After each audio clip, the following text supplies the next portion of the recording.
మిత్రులందరికీ నమస్కారం.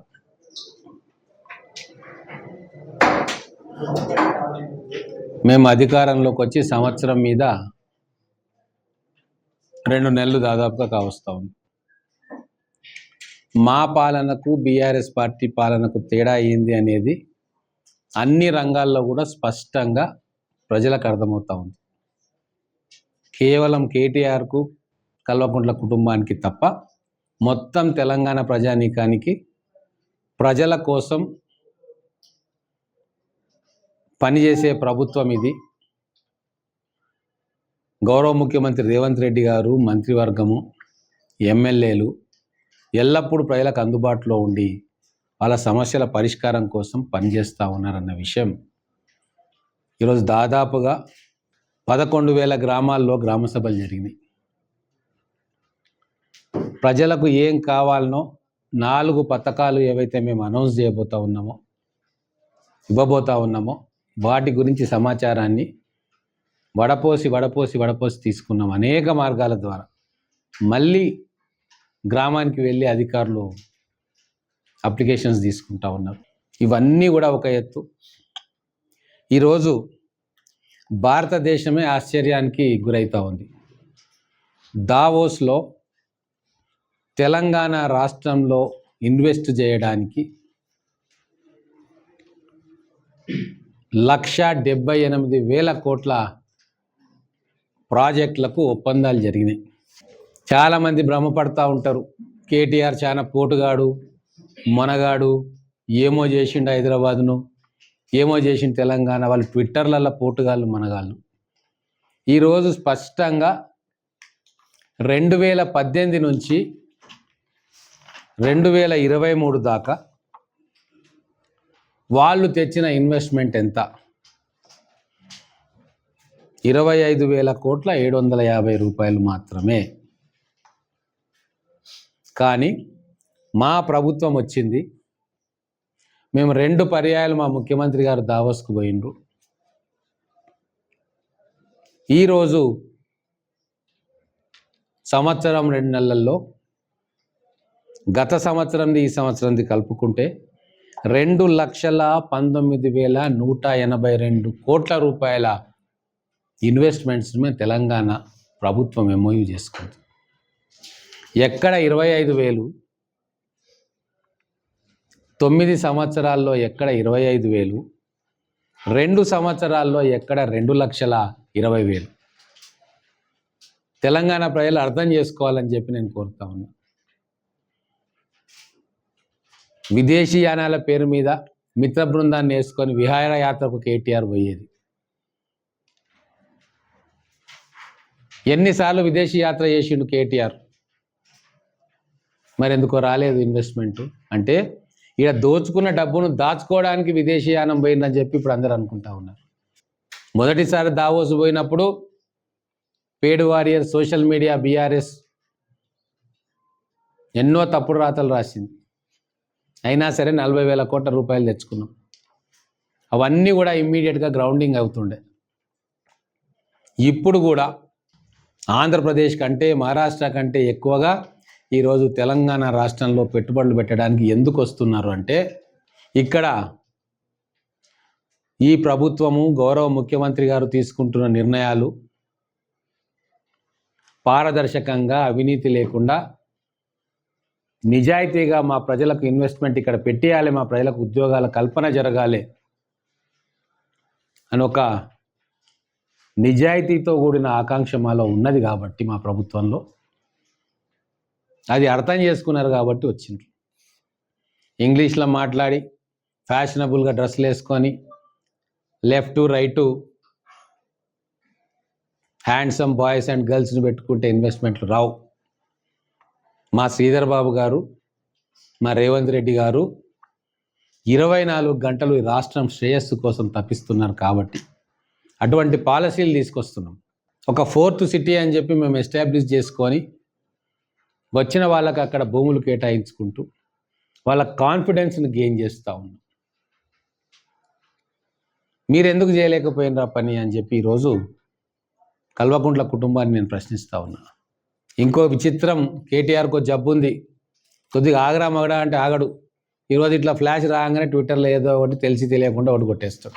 కొద్దిగా ఆగితే నిదానంగా మంచా చెడ్డ అనే విచక్షణ వస్తుంది. ట్విట్టర్లో ఏం కొట్టిరు మీరు చూసిండ్రుగా. మెగా ఇంజనీరింగ్ కంపెనీ తోటి MOU చేయనీకే స్విట్జర్లాండ్ దాకా పోవాలా అని. హైదరాబాద్లో ఛాయ్ తీసుకు ఇరానీ ఛాయ్ తాగకుండా చేయొచ్చు కదా అని. అంటే ఆయనకు తెలిసిన పరిజ్ఞానం గది. మన కంపెనీలు కూడా ఇంటర్నేషనల్ కంపెనీలు అయినాయి. ఇప్పుడు హైదరాబాద్లో MOU చేసుకుంటే ప్రపంచానికి తెలియదు. ఇంటర్నేషనల్ బ్యాంకర్స్కి ఇంత పెద్ద ప్రాజెక్ట్స్ వీళ్ళు చేస్తున్నారన్న అవగాహన వాళ్ళకు ఉండదు. ఎక్కడైతే విదేశాలలో కూడా మన కంపెనీలు వ్యాపారాలు చేస్తూ ఉన్నాయో ఫారిన్ బ్యాంక్స్ తోటి టైఅప్స్ ఉంటాయి వాళ్ళకి, లోన్స్ కానీ మిగతావి. సో స్విట్జర్లాండ్ లాంటి వేదిక మీద వాళ్ళు ప్రాజెక్టులు అనౌన్స్ చేస్తే వాళ్ళ ఫండింగ్ ఈజీ అవుతుంది. ఇంకా ఈ 15,000-20,000 కోట్లు దేశీయ కంపెనీలు చేసేదాన్ని చూసి తెలంగాణలో ఇన్వెస్ట్మెంట్ అట్మాస్ఫియర్ అద్భుతంగా ఉంది అని చెప్పి గోడ మీద కూర్చున్న మల్టీనేషనల్ కంపెనీలు కూడా అగ్రిమెంట్లు చేసుకుంటాయి. ఆ ఇన్వెస్టర్ కాన్ఫిడెన్స్ పెరుగుతుంది. ఇది కూడా సోయలేదు కేటీఆర్కు. చిన్న పిల్లగానిలాగా మాట్లాడతాడు. అందుకే ఈరోజు ప్రత్యేకంగా 2,20,000 కోట్ల రూపాయల ఇన్వెస్ట్మెంట్స్ని కేవలం 14 నెలల్లోనే ఈ రాష్ట్రానికి తీసుకొచ్చిన ఘనత మన గౌరవ ముఖ్యమంత్రి రేవంత్ రెడ్డి గారిది. వారికి సహాయ సహకారాలు అందిస్తూ సిన్సియర్గా తన డ్యూటీని చేస్తున్న ఇండస్ట్రీ మంత్రి శ్రీధర్ బాబు గారిది, వాళ్ళ టీంది, మా కాంగ్రెస్ ప్రభుత్వానికి. ఈ ఇండస్ట్రీస్ రావడంతో రేపు రాబోయే 3-4 ఏళ్లలో గ్రౌండింగ్ అయితే 50,000 ఉద్యోగాలు మన పిల్లలకు దొరుకుతాయి. ఆ ఉద్యోగాలు హైదరాబాద్లో రావచ్చు, మహబూబ్ నగర్లో రావచ్చు, వరంగల్లో రావచ్చు, ఎక్కడైనా తెలంగాణ ప్రాంతంలో రావచ్చు. నాగర్ కర్నూల్లో కూడా పంప్డ్ స్టోరేజ్ ప్రాజెక్ట్ ఒకటి వస్తూ ఉంది. ఆ డీటెయిల్స్ అన్నీ కూడా ఉన్నాయి. ఆషామాషిగా మాటలు చెప్పట్లే. ఆయిల్ పామ్ ప్రాసెసింగ్ ప్లాంట్ యూనిలీవర్ది కామారెడ్డిలో. అజిలిటీ అని Telangana agritech hub. Dry ports పెడతా ఉన్నాం. Solar cell manufacturing modules. Sun petrochemicals pump storage project 45,000 కోట్లు. దాంతో మన నాగర్ కర్నూలు జిల్లాకు కూడా ఎంతో లాభం అవుతుంది. అక్కడ ఉపాధి అవకాశాలు కూడా వస్తాయి. బట్ దయచేసి మా మీడియా మిత్రులను కూడా నేను అడుగుతా ఉన్నా, మైండ్లోకి వెళ్ళి బీఆర్ఎస్ ఏమో చేసింది, వెలగబెట్టింది, కేటీఆర్ చాలా మేధావి అనేది మీ మైండ్లోకి వెళ్ళి తీసేసుకోండి. మా మీడియా మిత్రులను దయచేసి నేను అడుగుతా ఉన్నా. ఇంతకంటే ప్రూఫ్ ఏం కావాలి మీకు? కేటీఆర్ అంటాడు దద్దమ్మ. ఏం చేయాలనో, ఎప్పుడు ఏం చేయాలనో, ఏం మాట్లాడాలనో, ఏం రాజకీయం ఎప్పుడు చేయాలనో తెలియదు. మానులేని దేశంలో ఆమ్దం చెట్టు మహావృక్షం అన్నట్టు ఇప్పటిదాకా తెలంగాణ ప్రజలు భ్రమపడ్డారు. ఇప్పుడు మహావృక్షమే రేవంత్ రెడ్డి గారి రూపంలో ఈరోజు ముఖ్యమంత్రి స్థానంలో కూర్చున్నారు. ఇప్పుడు లొటపీస్లకు, మానలేని చెట్లకు స్థానం లేదు. ప్రజలు అర్థం చేసుకుంటా ఉన్నారు. ఒక ప్లాన్ ప్రకారంగా డిజైన్ చేసుకొని తెలంగాణ అవసరాలకు అనుగుణంగా నిపుణులతో చర్చించి ఇవన్నీ చేస్తూ ఉన్నాం. స్కిల్ డెవలప్మెంట్ అంటే స్కిల్ డెవలప్మెంట్ తోటి ఏమవుతుంది అని చెప్పి ట్వీట్లు చేసారు. ఈరోజు ఎందుకు ఇండస్ట్రీస్ మనకు వస్తున్నాయంటే వాళ్ళ కాన్ఫిడెన్స్ ఇస్తూ ఉన్నాం. మా యువతను, మా ఇంజనీరింగ్ విద్యార్థులు, మా పాలిటెక్నిక్ విద్యార్థులు, మా ITI విద్యార్థులకు మేము స్కిల్లింగ్ చేస్తాం. వాళ్ళకి 1,000 కోట్ల రూపాయలతోటి వాళ్ళకు ఎక్స్ట్రా క్వాలిఫికేషన్స్ ఇస్తాము. మీకు మ్యాన్ పవర్ దొరుకుతుంది తెలంగాణలో అని చెప్పి గ్రౌండ్లో ఆ పనులన్నీ చేసి దాన్ని వాళ్ళకు నచ్చ చెప్తే వాళ్ళు వస్తూ ఉన్నారు. ఒక స్కిల్ యూనివర్సిటీ పెడితే ఎద్దేవా చేసిండు కేటీఆర్. స్పోర్ట్స్ యూనివర్సిటీ అంటే ఎద్దేవా చేస్తున్నాడు. 2036లో ఒలింపిక్స్కు మన తెలంగాణ బిడ్డ ఒలింపిక్స్లో పథకం సాధించాలి అంటే దాన్ని కూడా మజాక్ లాగా తీసుకుంటా ఉన్నాడు. అంటే తెలంగాణ బిడ్డల మీద నమ్మకం లేదు వాళ్లకు. తెలంగాణ బిడ్డలు ఏ కార్యమైనా సాధించగలుగుతారు అవకాశాలు కల్పిస్తే అన్న సోయి కూడా వాళ్ళకి లేదు. ఏమైనా చేస్తే నేను నా కుటుంబం చేయాలి, ఏమైనా తెలివి ఉందంటే నా కొడుకు బిడ్డకే ఉంది, ఏదైనా మంచి పని అంటే అది నేనే చేస్తా. ఈ కృత్రిమ ప్రపంచంలో బతుకుతూ ఉన్నారు. వాళ్ళని బతకనిద్దాం. కానీ తెలంగాణ ప్రజలు దయచేసి అర్థం చేసుకోండి. ఈ చిల్లర రాజకీయాలను పక్కన పెడదాం. ప్రజలకు సంక్షేమ పథకాలు ఇద్దామని గ్రామాల్లోకి పోతే 90% గ్రామాల్లో చాలా పీస్ఫుల్గా పని జరుగుతూ ఉంది. ఎక్కడైతే బీఆర్ఎస్ నాయకులు ప్రేరేపించి వాళ్ళు వచ్చి గొడవ చేద్దామని సృష్టిస్తున్నారో ఆ గ్రామాలలో కూడా 90% ప్రజలు తిరగబడతా ఉన్నారు వాళ్ళ మీద. 10 సంవత్సరాలు నువ్వు చేసినావు పట్టు ఇప్పుడు వచ్చి అడుగుతా ఉన్నావు, వాళ్ళు ఏదో చేస్తూ ఉంటే మీరు ఎందుకు అడ్డుపడుతున్నారు అని చెప్పి తరిమేస్తూ ఉన్నారు. మంచి రాజకీయాలు చేయమని నేను ఇప్పుడు కల్వకుంట్ల కుటుంబానికి విజ్ఞప్తి చేస్తూ ఉన్నా. మీ కుటుంబం, మీకు తొత్తులుగా ఉన్న కొంతమంది ఎమ్మెల్యేలు మొత్తం రాజకీయ వ్యవస్థను భ్రష్టు పట్టించడానికి ప్రయత్నం చేస్తూ ఉన్నారు. కానీ తెలంగాణ ప్రజలు మీలాంటి జోకర్లను చాలామందిని చూసిండ్రు. వాళ్ళు తెరమరుగైపోయిండ్రు రాజకీయంలో. నిజాయితీతోటి ప్రజల కోసం పనిచేసే వ్యక్తులనే తెలంగాణ కలకాలం గుర్తుంచుకుంటుంది.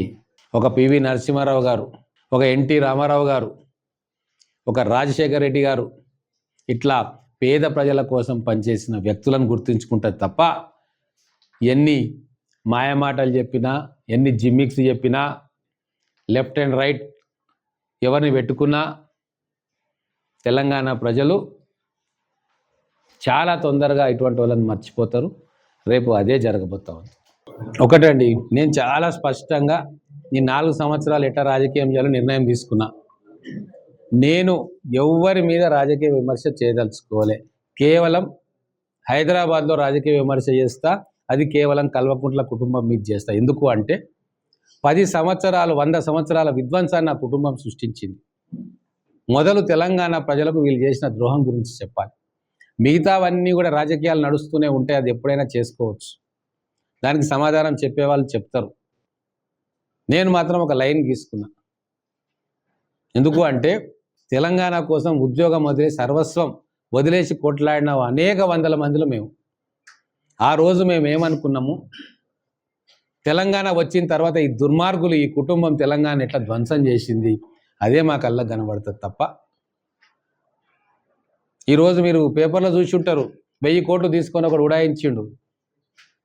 ఆంధ్రజ్యోతిలో చూసిన ఎవరైనా చూడలేదా? పక్క పేపర్ చదవరా అయింది మీరు?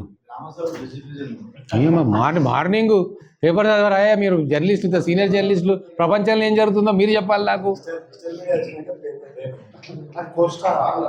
1000 కోట్ల రూపాయలు తెలుగు రాష్ట్రాల్లో ఒక రాజకీయ నాయకుడి కుడిభుజంగా ఉన్న వ్యక్తి దుబాయ్కి హవాలా చేస్తే పెట్టుకుంటే ఇప్పుడు గయమైపోయింది ఆయన. ఎవరు ఆ రాజకీయ నాయకుడు, వాళ్ళ అనుచరుడు 1000 కోట్లతో పరారైనవాడు ఎవరు అని చెప్పి ఇప్పుడు పెద్ద చర్చ తెలంగాణ రాష్ట్రంలో. ఎవరు అనేది మీకే తెలుస్తుంది, దాని నోటి నుంచి ఎందుకు చెప్పించాలి? మహబూబ్కి సంబంధమే లేదు. ఏది ఉన్నా ఈడ కల్వకుంట్ల కుటుంబంతో సంబంధం ఉంటుంది. అంటే ఈ విషయం కాదు, తెలంగాణ విధ్వంసానికి వాళ్ళు ఎట్లయితే ప్రతి అభివృద్ధికి మేమే అంటారో, బతుకమ్మ మా బిడ్డనే తెచ్చింది, ఐటీ మా కేటీఆర్ తెచ్చిండు, తెలంగాణ సంక్షేమం కేసీఆర్ తెచ్చిందని వాళ్ళు అంటుంటారో, మొత్తం తెలంగాణ ఈరోజు విధ్వంసం కావడానికి ఆ 4 వ్యక్తులే కారణం అని చెప్పి మేమంటాం. చాలామందికి తెలియకపోవచ్చు, ఆ రోజు జైపాల్ రెడ్డి గారు ఆ ఇనిషియేటివ్ సోనియా గాంధీ గారి దగ్గరికి పోయి వారిని ఒప్పించి, సుష్మా స్వరాజ్ గారి దగ్గరికి పోయి వారిని ఒప్పించి, అడ్వానీ వాళ్ళు కాదు, వాళ్ళు కొద్దిగా అటు ఇటు ఉన్న పక్కా తెలంగాణ కోసం నిలబడ్డ వ్యక్తిగా పార్లమెంట్ ఇన్ఛార్జిగా ఫ్లోర్ లీడర్గా ఉన్న సుష్మా స్వరాజ్ గారిని కూర్చోబెట్టి, ఇట్లా ఉంది లీగల్గా ఇట్లా చేయొచ్చు మేడం, మనందరి కోరిక తీరుతుంది అని చెప్పి టేబుల్ మీద కూర్చోబెట్టి ఒప్పించి మీరా కుమార్ గారికి కూడా లా పాయింట్ చూపించి చేసిండు. ఆ రోజు ఆ చొరవ ఆయన తీసుకోకుండా ఉంటే బహుశా తెలంగాణ కూడా వచ్చేది కాదు. అంటే మిగతావి ఏమన్నా ఉండని, కానీ ఆ ఒక్క పాయింట్ కోసం తెలంగాణ ప్రజలు ఆయనను గుర్తుపెట్టుకోవాలి. ముఖ్యంగా మహబూబ్ నగర్ బిడ్డ ఆ ఘనత సాధించినందుకు ఎవరు ఎన్ని ఉద్యమాలు చేసినా ఆఖరణ తెలంగాణ రాదేమో అన్నప్పుడు ఆయన చొరవ తీసుకొని ఆ తెలంగాణ సాధించినందుకు ఆ బిడ్డ పేరును మనం ఎప్పటికీ తలుచుకోవాలి. ఆయన పేరు దేనికి పెట్టినా కూడా పాలమూరు బిడ్డలు సంతోషం.